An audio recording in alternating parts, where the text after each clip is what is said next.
फेरि पनि स्वागत छ तपाईहरु सबैजनालाई मेरो डेली भ्लग 2 मा। मेरो भिडियोलाई अन्तिमसम्म हेरिदिनु होला। आज चाहिँ म बिहान 5 बजे उठेको थिएँ अनि उठेर फर्स्टमा चामल बसाएँ। त्यहाँदेखिको चाहिँ एकदम फ्रेस भएर फेस वासहरु गरिसकेर ब्रसहरु गरिसकेर सनक्कै केश बान्दैछु अब सब्जीहरु काट्नुको लागि। अनि यहाँनिर म चाहिँ खुसी हुँदै मेरो सब्जीहरु देखाउँदैछु है। त्यहाँदेखि चाहिँ स्पिड गरेर म चाहिँ सब्जीहरु जति पनि भएको सब्जीहरु काट्नु थालेँ। काटेर चाहिँ बसाएर पनि त्यहाँदेखि गाईलाई भेट्नु गएको म चाहिँ है।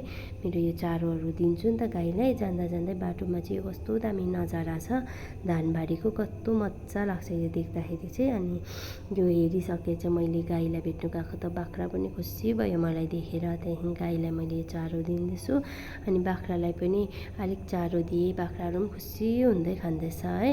अनि यिनीहरूले खाइसकेपछि चाहिँ म रुममा गएको त ठिक्कै सब्जी पनि पाकेछ। यो चाहिँ मैले दाची बनाएको चिज लगाएर। त्यहाँदेखि यहाँनिर चिया पनि रेडी गर्दैछु। यो चाहिँ मेरो लन्च र ब्रेकफास्ट दुइटै हो।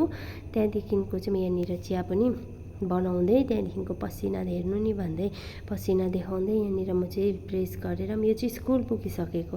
अनि त्यहाँदेखि स्कुल पुगेर पनि स्कुलबाट आएर फेरि उब्रेको त्यो लन्चहरु खाएँ चिया बनाएर। त्यहाँदेखि सुती एकछिन मुभी हेरेँ है।